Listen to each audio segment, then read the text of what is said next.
ಧರ್ಮಸ್ಥಳದ ಬುರುಡೆ ಪ್ರಕರಣ ರೋಚಕ ಹಂತಕ್ಕೆ ಬಂದು ನಿಂತಿದೆ. ಬಂಗ್ಲೆಗುಡ್ಡದಲ್ಲಿ 7 ಬುರುಡೆ ಪತ್ತೆ ಹಚ್ಚಿರುವಂತ ಎಸ್ಐಟಿ ಮೂಳೆ ಹುಡುಕಾಟಕ್ಕೆ ಬ್ರೇಕ್ ಅನ್ನು ಹಾಕಿದೆ. ಇನ್ನೊಂದು ಕಡೆ ಮಹೇಶ್ ತಿಮರೋಡಿಗೆ ಏರ್ಗನ್ ಸಂಕಷ್ಟ ಶುರುವಾಗಿದೆ.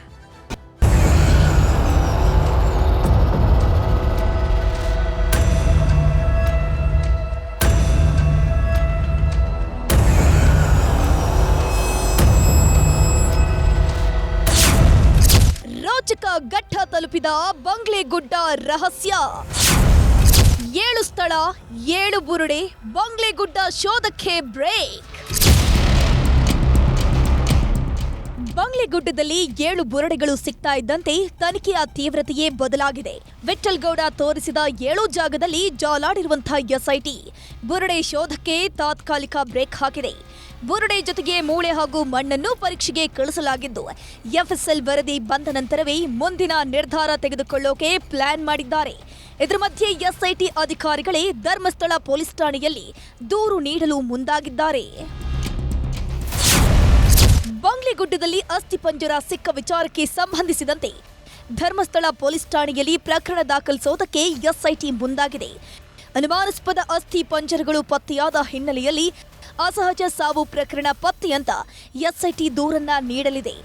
ಅಸ್ಥಿ ಪಂಜರಗಳು ಯಾರದ್ದು ಅನ್ನೋದರ ಗುರುತು ಪತ್ತೆಗೆ ದೂರು ದಾಖಲಿಸೋಕೆ ಮುಂದಾಗಿದ್ದು, ಈಗಾಗಲೇ 1 ಅಸ್ಥಿ ಪಂಜರ ಕೊಡಗು ಮೂಲದ ಅಯ್ಯಪ್ಪರದ್ದು ಅನ್ನೋದು ಬಹುತೇಕ ಖಚಿತವಾಗಿದೆ.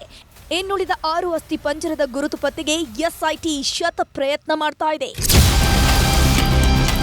7 ವರ್ಷದ ಹಿಂದೆ ನಾಪತ್ತೆಯಾಗಿದ್ದ ಕೊಡಗಿನ ಪೊನ್ನಂಪೇಟೆಯ ಟಿ ಶೆಟ್ಟಿಗೇರಿ ಗ್ರಾಮದ ಯುಬಿ ಅಯ್ಯಪ್ಪ ಅಸ್ಥಿ ಪಂಜರದ ಪಕ್ಕದಲ್ಲೇ 3 ಲೆಗ್ ವಾಕ್ ಸ್ಟಿಕ್ ಕೂಡ ಪತ್ತೆಯಾಗಿದೆ. ಅಯ್ಯಪ್ಪ ಬಳಿ ಇದೇ ರೀತಿಯ ವಾಕ್ ಸ್ಟಿಕ್ ಇತ್ತು ಅಂತ ಹೇಳಲಾಗ್ತಿದ್ದು, ಅಸ್ಥಿ ಪಂಜರ ಅಯ್ಯಪ್ಪ ಅವರದ್ದು ಅನ್ನೋ ಬಗ್ಗೆ ಖಚಿತಪಡಿಸೋಕೆ ಅಯ್ಯಪ್ಪ ಕುಟುಂಬಸ್ಥರನ್ನ ಸಂಪರ್ಕ ಮಾಡಲಾಗಿದೆ. ಹೀಗಾಗಿ ಬೆಳ್ತಂಗಡಿ ಎಸ್ಐಟಿ ಕಚೇರಿಗೆ ಅಯ್ಯಪ್ಪ ಕುಟುಂಬಸ್ಥರು ಬರೋ ಸಾಧ್ಯತೆ ಇದೆ. ಆ ಬಳಿಕ ಡಿಎನ್ಎ ಟೆಸ್ಟ್ ನಡೆಯಲಿದ್ದು, ಎಫ್ಎಸ್ಎಲ್ ವರದಿಯ ಬಳಿಕ ಖಚಿತವಾಗಲಿದೆ. ಇನ್ನುಳಿದ ಅಸ್ಥಿ ಪಂಜರ ಯಾರದ್ದು ಅನ್ನೋ ಬಗ್ಗೆ ಎಸ್ಐಟಿ ತನಿಖೆ ಮಾಡ್ತಾ ಇದ್ದು, ಅಸ್ಥಿ ಪಂಜರದ ಜೊತೆ ಸಿಕ್ಕಂತಹ ವಸ್ತು ಸೇರಿದಂತೆ ಇತರ ವಸ್ತುಗಳ ಆಧಾರದಲ್ಲಿ ಪತ್ತೆ ಕಾರ್ಯ ನಡೆಯಲಿದೆ. ಇನ್ನು ಬಂಗ್ಲೆಗುಡ್ಡದ ಬುರುಡೆ ರಹಸ್ಯ ಕೆದಕ್ತಿರೋ ಹೊತ್ತಲ್ಲೇ ತಿಮರೋಡಿಗೆ ಹೊಸ ಟೆನ್ಷನ್ ಶುರುವಾಗಿದೆ. ಮನೆಯಲ್ಲಿ ಏರ್ ಗನ್ ಇಟ್ಕೊಂಡಿದ್ದೇ ಕಂಟಕವಾಗೋ ಹಾಗೆ ಕಾಣಿಸ್ತಾ ಇದೆ. ಮಹೇಶ್ ಶೆಟ್ಟಿ ತಿಮರೋಡಿಗೆ ಶಸ್ತ್ರಾಸ್ತ್ರಗಳು ಸಂಕಷ್ಟ ತಂದಿಟ್ಟಂತೆ ಕಾಣಿಸ್ತಾ ಇದೆ. ತಿಮರೋಡಿ ಮನೆಯಲ್ಲಿ ಮಹಜರು ಮಾಡಿದ್ದಾಗ ಶಸ್ತ್ರಾಸ್ತ್ರಗಳು ಸಿಕ್ಕಿದ್ವು. 2 ತಲವಾರು, 1 ಬಂದೂಕು ಸೇರಿದಂತೆ 44 ಸ್ವತ್ತುಗಳನ್ನು ಎಸ್ಐಟಿ ವಶಕ್ಕೆ ಪಡ್ಕೊಂಡಿತ್ತು. ಹೀಗಾಗಿ ಶಸ್ತ್ರಾಸ್ತ್ರ ಕಾಯ್ದೆಯಡಿ ಬೆಳ್ತಂಗಡಿ ಪೊಲೀಸರು ಎಫ್ಐಆರ್ ದಾಖಲಿಸಿದ್ರು. ತಿಮರೋಡಿ ಲೈಸೆನ್ಸ್ ಹೊಂದಿದ್ದಾರೆಯೇ ಇಲ್ಲವೇ ಅನ್ನೋದನ್ನ ಪೊಲೀಸರು ಪರಿಶೀಲಿಸೋಕೆ ಮುಂದಾಗಿದ್ದು, ಬಂದೂಕಿನ ಪರವಾನಗಿ ತೋರಿಸದೇ ಇದ್ದರೆ ತಿಮರೋಡಿ ವಿರುದ್ಧ ಕ್ರಮವಾಗುವ ಸಾಧ್ಯತೆ ಇದೆ. ಹೀಗಾಗಿ ನೋಟಿಸ್ ನೀಡೋದಕ್ಕೆ ಅಂತ ಉಜಿರೆಯ ತಿಮರೋಡಿ ಮನೆಗೆ ಬೆಳ್ತಂಗಡಿ ಪೊಲೀಸರು ಹೋಗಿದ್ರು. ಆದ್ರೆ ಮನೆಯಲ್ಲಿ ಮಹೇಶ್ ಶೆಟ್ಟಿ ಇರದ ಕಾರಣಕ್ಕೆ ಮನೆಯ ಗೋಡೆಗೆ ನೋಟಿಸ್ ಅಂಟಿಸಿ ಬಂದಿದ್ದಾರೆ. ನೋಟಿಸ್ ಪಡೆದಿರುವ ಮಹೇಶ್ ಶೆಟ್ಟಿ ತಿಮರೋಡಿ ಇವತ್ತೇ ವಿಚಾರಣೆಗೆ ಹಾಜರಾಗುವ ಸಾಧ್ಯತೆ ಇದೆ.